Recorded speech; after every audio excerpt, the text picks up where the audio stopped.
Hey, what's up? It's Jim, and today I'm going to do my Academy Award nominations breakdown. This is a video where I literally try to go through as much of the recent 90th Academy Award nominations as I possibly can. This is not a predictions video. I might give a teeny bit of prediction, but I really like to not do that until the week of the Oscars because so much can change. I'm sure someone will have sexual harassment allegations of this bunch. Odds are just not going to do that now.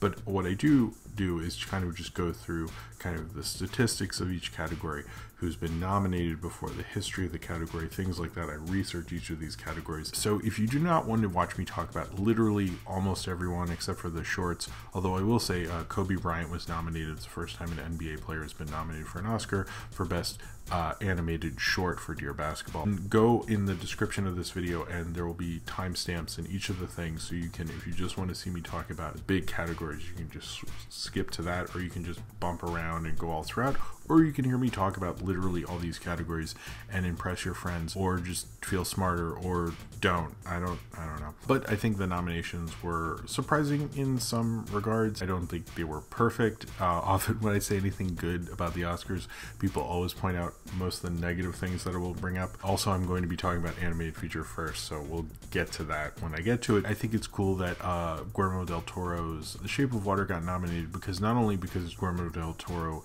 is a good director who I like quite a bit, I think his team of people, from production designers to costume design to cinematography, are amazing, and it's great that not only is he getting recognized, but that team, much like what happened with Wes Anderson, it's great to see Baby Driver getting nominations in editing. First time an Edgar Wright movie's been nominated in that. Mary J. Blige being the first person who's been nominated for acting and writing a song in the same year. Greta Gerwig being the fifth woman nominated for Best Director, and Jordan Peele being the fifth African-American director nominated for Best Director. The only thing I sort of disagree with is I think The Post should have gotten more nominations. It's the least amount of nominations a Best Picture nominee directed by Spielberg has ever gotten. Most of what I'm going to get into, I'll get into as I'm going through it. So anyway, here we go, going through as many categories as I can, even the ones you probably think I wouldn't have an opinion on. I definitely do. Let us get into Best Animated Feature, because that's probably the one you wanted to hear me talk about, and it's the one that has caused quite a bit of controversy. Now, it's interesting to note, before I go through each nominee and so forth, is that they actually changed the voting on this. Before, every year we've had an animated feature. Before this one, this year they opened it up to anyone. Apparently, to vote on it, you had to prove you had seen 10 animated films and then 4 others throughout the year that you had seen. And so people think, because of preferential voting and all sorts of complicated things, that people put Ferdinand and Boss Baby in there just because they're like, what else have I seen these movies? It is a little surprising. I think for DreamWorks, I would have preferred Captain Underpants get nominated. I think that's a much better movie. DreamWorks has the most nominations ever of any animation studio for Best Animated Feature, with 12. That is above Pixar, believe it or not, even though Pixar has one more than anyone else. I think this category, the one thing this is the first time ever in an animated feature that 2 films directed by women are nominated, which that is a wonderful thing, as well as I believe this is the first time that 3 different women are nominated in this category, because producers are nominated as well, and Darla K. Anderson was nominated for Coco, as well as Dorota Chiapella, I think, from Loving Vincent, who helped direct that, and Nora Towney. But basically, more women are nominated in Best Animated Feature than ever before, and that's a great thing. I think one of the things I was worried about in this category when they're opening up to people is, would this just be 5 big blockbuster animated films, and we won't get any of the small stuff? And a lot of the small things, particularly with Breadwinner, I thought Breadwinner is not going to get a nomination, and that Studio Cartoon Saloon really needs those nominations to get a good place on Netflix, to get a good distribution deal. It really matters to these small movies. Like, it really, really matters. It's a big, important thing. Thankfully, they're still nominating smaller animated films, and I think that is so important, and I'm so glad that that continued to happen, both with Loving Vincent and The Breadwinner. Regardless of necessarily their quality, I haven't seen them at this time, but I'm just happy that that tradition has continued. We'll see if it does, but kind of my greatest fear about this new voting thing didn't happen, but sort of did, because Boss Baby and Ferdinand got in there. So let's go through this. So Boss Baby was nominated, so that was, I think I just brought up that there was 12 DreamWorks nominations. The Breadwinner is the 3rd time Cartoon Saloon has been nominated for Best Animated Feature. It is the first time that a film from Cartoon Saloon has been nominated that was not directed by Tom Moore, which is actually really great for the studio, especially early on. Gives me hope that they can not just be, Tom Moore's studio, they can do more than that. So Coco, which is right now the presumed winner, if Coco wins, Lee Ulrich would have 2 Best Animated Feature Oscars. And while looking this up, I found out with Best Animated Feature, the only directors to have won more than one Best Animated Feature Oscar are all Pixar directors. That is right. No one who doesn't work at Pixar has won more than one Best Animated Feature Oscar. Not Hayao Miyazaki, not people at DreamWorks, not Isao Takahata, who's never won any. Nobody. It's literally Brad Bird, Andrew Stanton, Pete Docter, and most likely will be Lee Ulrich. That is real. That is the thing that is real, and it is the statistic that makes you think that the Oscars might have a bit of a Pixar bias. You could certainly read into that. And interesting about Ferdinand, so Blue Sky is not having the greatest year. Ferdinand didn't do well, and most likely they're going to be shuttered by Disney. And this is their first nomination since the original Ice Age, so it's been quite a while, and I think they could probably use the help with morale probably there. So I'm kind of just like, let them have this one, just like get mad at Boss Baby instead. And Loving Vincent, I kind of just like the idea of the animation. I'm curious to see it, and it's cool that it got nominated also. By the way, I do these in the order of how they were given out the previous year. I always do that for the breakdown. I don't know why. Still wish Lego Batman had been nominated. Supporting actor. Now with supporting actor, Christopher Plummer, who already has the record for the oldest winner for acting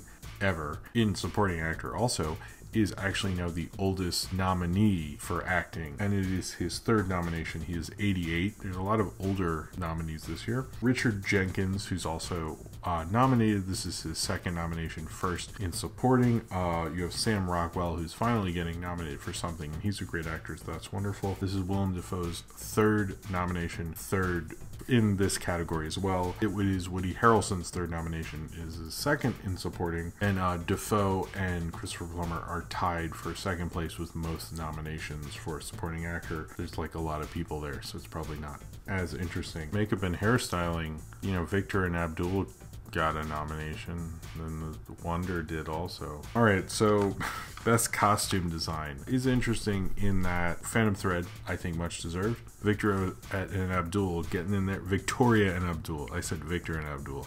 That sounds like a better movie, frankly. But Jacqueline Duran has been nominated twice in Best Costume Design, once for Beauty and the Beast, another for Darkest Hour. You will see this in another category as well, but I thought it was just sort of interesting. I sort of want Phantom Thread to win because I thought the dresses look pretty. In Best Documentary, I haven't heard or seen any of these this time, but I will say one of the interesting things is Agnes Varda is nominated. This is her 1st nomination, and she's already getting an honorary Oscar this year. She's actually going to be the oldest Oscar nominee ever at 89, and Agnes Varda is awesome. If you don't know who Agnes Varda is, then you should know who Agnes Varda is, so correct that because she's amazing. But to be breaking a record in that, having an honorary Oscar and an in-competition Oscar the same year, is record-breaking.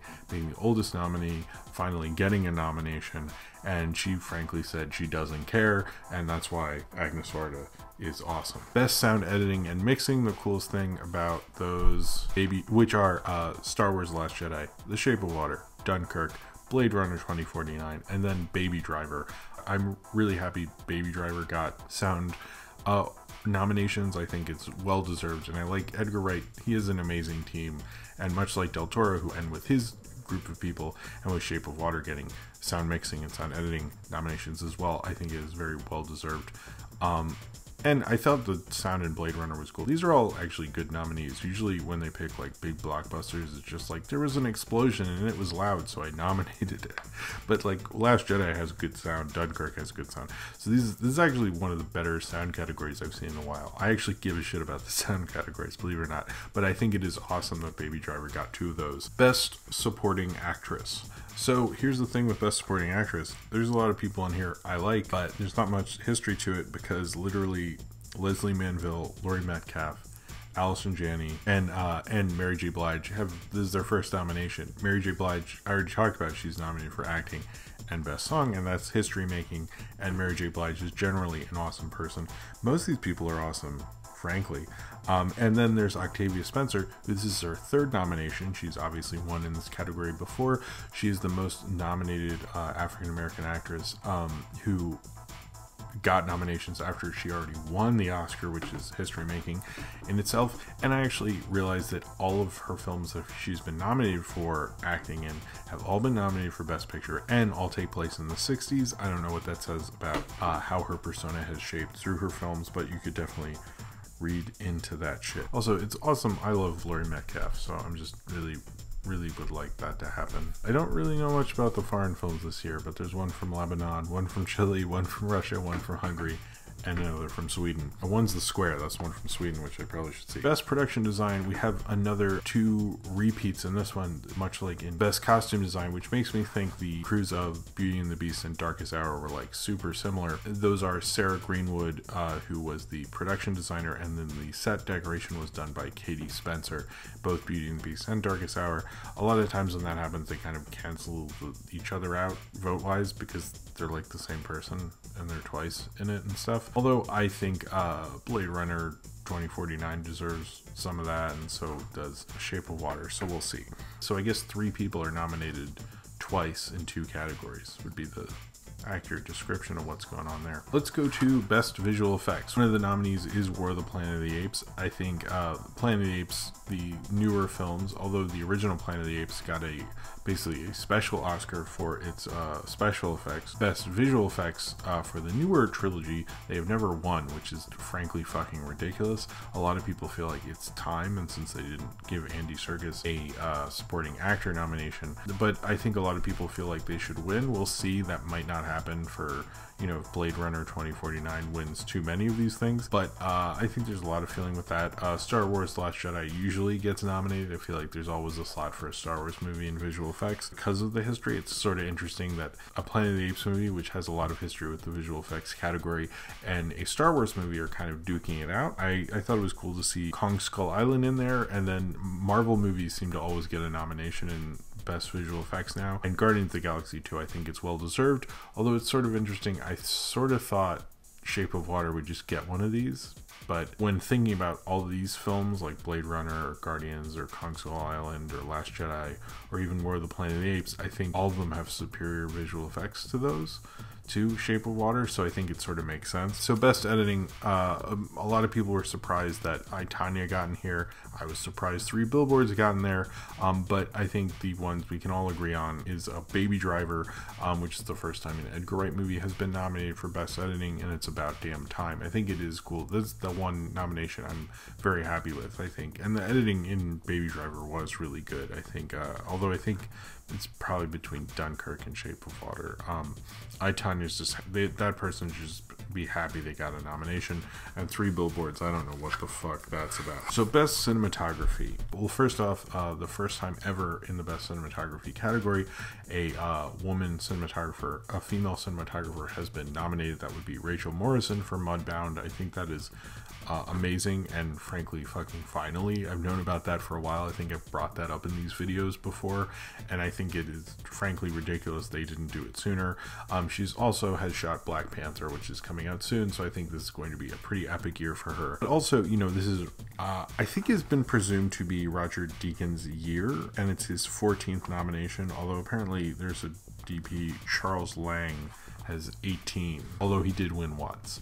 And I think this is kind of perceived to be Roger Deakins' year, and if you saw, whether you like Blade Runner 2049 or not, I think you can agree it is a beautiful looking movie. It's just sort of unfortunate that, you know, I think people go, oh, it should have been Rachel Morrison or it should have been Roger Deakins. I sort of like, I haven't seen Mudbound, so I can't really go against it, but I think there was a lot of kind of energy going after Roger Deakins. I feel like that sort of left the room when Rachel Morrison and how historic that was happened, but we'll see. Other interesting first-time nominees is Hoyt van Hoytema, who also shot Spectre and has shot the last couple, or at least Interstellar for Christopher Nolan, and in this was nominated for Dunkirk, and shot Let the Right One In, which is how I first fell in love with him as a DP. He's one of the best DPs in the business right now, and certainly one that I love. When I hear he's going to shoot a movie, I will see it for him, much like Roger Deakins, and I think it's crazy that it's his first nomination as well. He's a great DP, as well as the Dan Levinson, who shot Shape of Water. This is his first nomination. So actually, everyone but Roger Deakins and the guy who shot Darkest Hour, Bruno De Palma or whatever, I can remember, it's his 5th nomination. But it's really, I think this is really interesting because you have Roger Deakins, who's a veteran, who's never won. You have Hoyt van Hoytema, who's become a major DP in Hollywood at this point. And I think Shape of Water is a contender, and I do think Mudbound is one as well. So it just sucks to be the Darkest Hour guy because nobody really gives a shit. So I'm sure when he wins, I'll look like a big asshole for saying that. Best Original Score. So Best Original Score, John Williams, who had both The Post and Star Wars The Last Jedi come out very close to one another, is nominated for yet another Star Wars movie. He gets nominated a lot. This is his 51st nomination. Other notable thing is Johnny Greenwood was nominated for the first time. He's of course from Radiohead, for Phantom Thread, which I think is cool. It's kind of one of his weirder but also more mainstream scores, but I think it's cool because he was not nominated for There Will Be Blood, which super annoyed me, so I'm glad he got nominated for this. It is Alexander Desplat's 10th nomination. He won last year. It is also the Hans Zimmer's 11th nomination. He's won before. And Carter Burwell, it's his 2nd nomination for a score, which I don't think should win at all. But I think it's a little more interesting this year because you have Johnny Greenwood. But I think John Williams, I've heard some fervor for, and I think especially because Last Jedi was a little better received critically, by critics at least, and not by other people.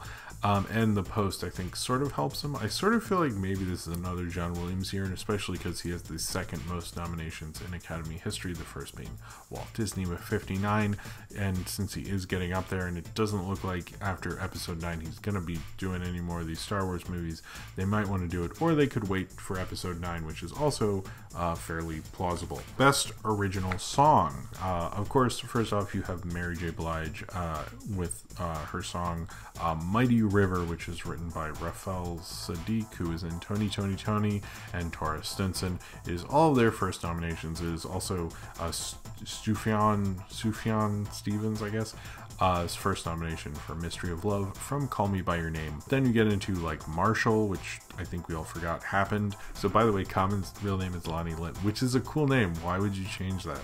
Stupid. All right, so Marshall, Common, or Lonnie Lynn, apparently, accordingly, won for his song in Selma. He's won before. This is his 2nd nomination. I believe it is only the 2nd time a rapper's been nominated twice for Best Original Song. Might not be true, but I'm pretty sure it is. Diane Warren, who's been nominated 9 times before and has never won. I think this really comes down to the big presumptive winner is Remember Me from Coco. I wanted to win because I love that song and I sing it to my daughter every night. It is written by Kristen Anderson Lopez and Robert Lopez, who also won previously for Let It Go from Frozen. This is their 2nd nomination. I hope they win because that is an all-time great movie song. Personally, I wanted to win. I know it's the favorite right now, but I also personally wanted to win. And then there is This Is Me from The Greatest Showman, with music and lyrics by Benji Pazik and Justin Paul, who previously won last year for City of Stars from La La Land, and this is actually their 3rd nomination because they were nominated twice with the La La Land year. They both won and lost last year. This year, they'll probably just lose. Best Original Screenplay. So you have The Big Sick, Get Out, and Lady Bird, all first-time nominees. Emily V. Gordon and Kamal Nanjiani, Jordan Peele, and Greta Gerwig, which is cool. I think they're all in their 30s as well, I'm pretty sure. I didn't tally up when they're born, but let's just go with that. A Shape of Water, this is Del Toro's second nomination in this category, and he wrote it with Vanessa Taylor, and this is her first nomination, and Martin McDonagh, this is also his second nomination in Best Original Screenplay. It's worth noting that he has won an Oscar actually for a short film he made in like 2006 or something. Best Adapted Screenplay. Best Adapted Screenplay is a little more interesting. I think Best Original Screenplay, it's a little more competitive category because you have Shape of Water, you have Get Out, you have Lady Bird, you know, you have Three Billboards. Those are all kind of major Oscar movies. Best Adapted Screenplay, presumably because Call Me By Your Name is there, and then a bunch of movies that didn't get as many nominations, it'll most likely be that, and James Ivory, who is only a few days younger than Agnes Varda, I think the second oldest nominee in Academy history now. It's like him, Christopher Plummer, and Agnes Varda are reinventing the late 80s. James Ivory's fourth nomination, he's never won, so that also helps. But the two bigger things is first that with Mudbound, Dee Reese is now the first African-American woman to be nominated for Best Adapted Screenplay. Previously, a female African-American writer was nominated for Best Original Screenplay for Lady Sings the Blues, but this is the first in Adapted. She wrote her script with Virgil Williams, so that's a big deal. And then also Logan, which is the first time a comic book movie has been nominated for Best Adapted Screenplay. I believe Incredibles was nominated before, but that was an original, and whether you consider The Incredibles a comic book movie, it's a superhero movie, but I think not a movie based on a comic book. It's kind of a big deal for comic book movies, and I think Logan deserves it. It was actually the first screener mailed out to Academy members, and usually whatever film that is gets a surprising nomination in there. Also, that one of the writers of the film, Scott Frank, had previously been nominated for Best Adapted Screenplay for writing Out of Sight, which I didn't know that. James Mangold and Michael Green have not been nominated before, and James Mangold actually directed Walk the Lines, which is kind of interesting. He had kind of a bigger Oscar movie, but didn't get a nomination himself until he helped write Logan, who directed Logan as well. I think Logan is much deserved.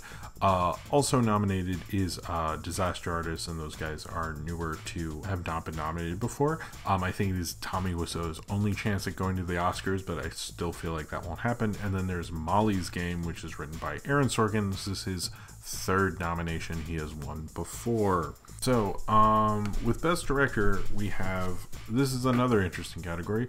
It is Greta Gerwig's first nomination for Best Director. It is Jordan Peele's first nomination and Christopher Nolan's first director nomination. In some ways, Christopher Nolan's nomination probably would have been a bigger deal if Greta Gerwig and Jordan Peele hadn't been nominated, because Christopher Nolan has been trying for this, like, since Memento. He's gotten plenty of DGA nominations, he's gotten plenty of nominations everywhere else, but the Oscars, a Best Director nomination has eluded him. I don't know if he's really the favorite as much as someone like Del Toro is, as of right now at least, but Jordan Peele is the fifth African-American director to be nominated for Best Director, and Greta Gerwig is the fifth female director to be nominated for Best Director. No African-American director has won Best Director, BTW. Paul Thomas Anderson, who, by the way, I didn't bring this up, but I'm really surprised that Phantom Thread got as much love as it did. I'm happy, but I'm just surprised. This is his second Best Director nomination. He's been nominated 8 times, mostly for screenplay and producing and so forth, but this is his second Best Director nomination. And the other thing, the other first-time nominee, believe it or not, is Guillermo del Toro. So the only person in this category who's been nominated before is Paul Thomas Anderson. So literally, like, you have Guillermo del Toro's first nomination, you have Christopher Nolan's first nomination, you have Jordan Peele's, and Greta Gerwig. So I think this is a good, if you're shaking up the Academy in terms of directors, you actually did, since you're picking people who've never been nominated before, and 2 of which I think for years I thought Del Toro had. If you had asked me a week ago, I would have thought he had. I actually, when I looked it up, I go, oh, he probably has, and I go, oh no, just a screenplay. So Best Actor, coming towards the end of this. I'm getting tired. I mean, I was before, but anyway. So Best Actor. Best Actor is interesting in that Denzel Washington and Daniel Day-Lewis tied for most Best Lead Actor nominations with 6. Denzel Washington has 8 nominations overall. For acting is another for producing and maybe something else, I don't know, but anyway, he has a lot of nominations. That's basically the end and short of it, and he's the most nominated African-American actor of all time, which I think he already was, or maybe he broke it. Anyway, he's Denzel Washington. No one saw Roman J. Israel, but That was the surprise nomination. Whether James Franco was snubbed or not, we'll never know. I don't think it was because of the sexual harassment thing. I think it's because Disaster Artist isn't really like an older Oscar voter sort of movie. So, you know, this is Gary Oldman's second nomination, and both in lead actor. Timothée Chalamet and Daniel Kaluuya are the first Best Lead Actor nominees who were born in the 90s, which makes me feel old as fucking shit. And if Timothée Chalamet wins, he would be the youngest winner of Best Actor. It seems to be between Gary Oldman and Timothée Chalamet at this time. Best Actress, this is Margot Robbie's first nomination. This is Meryl Streep's 17th in Lead Actress. Let me finish. And then 21st overall, which is pretty crazy. For The Post, she was nominated. This is Frances McDormand's 5th nomination. It is her first time being nominated for Best Actress since she won for Fargo. So she's only had 2 in Best Lead Actress, but overall it is her 5th. Then you have Sally Hawkins. This is her second, her first in lead. I thought she was nominated for Happy Go Lucky, but she was only previously nominated for Blue Jasmine, which was surprising to me. And this is Saoirse Ronan's 3rd nomination, second in lead. She was nominated for Supporting for Atonement. So we'll see how this one goes. I think Saoirse actually has a chance. I sort of would like it to be Saoirse, but I think it's sort of between Frances and Saoirse. And I think Sally Hawkins has a chance. A lot of more up in the air kind of stuff. Not like, I think, you know, supporting actor, it's kind of more, but it's probably more Sam Rockwell, and the supporting actress, you're between 2 people, but it's kind of like not like between 2 people and someone's definitely winning. It's kind of like more actually between 2 people, which is more interesting. And then there's Best Picture. In Best Picture, the following films are nominated. You have Call Me By Your Name, Darkest Hour, Dunkirk, Get Out, Phantom Thread, Lady Bird, The Post, The Shape of Water, and 3 Billboards Outside Ebbing, Missouri. In terms of who is nominated for producing for Best Picture, Jason Blum. This is actually his 2nd nomination, believe it or not, from Blumhouse. He was nominated for Whiplash, he was nominated for Whiplash, which he produced. This is Steven Spielberg's 10th nomination as a producer. I believe he's like he has more nominations as a producer than a director, which is maybe telling in a certain way. Oh, and Amy Pascal is nominated with Steven Spielberg, which is sort of weird. Amy Pascal's had a nice career as a producer after the whole Sony thing blew up. Only 9 nominees. Sometimes I feel like, can we just have 10? Like, what is your guys' deal with this fucking? I just feel like we should have 10, you know? But I was generally surprised that Phantom Thread was in. That was kind of the biggest surprise, that got as much love as it did. I thought The Post would get more, certainly. That was my Academy Award nomination breakdown. I hope you enjoyed it. If you watched all of this the whole way through, thank you. I do actually put a lot of research into it and a lot of work into something that doesn't age that well. Well, I guess it's fine because it's just the nominations, and those are just the way it is. Thank you all very much for watching. So if you would like to talk about the 90th Academy Award nominations, then comment in the comments below and subscribe if you would like to.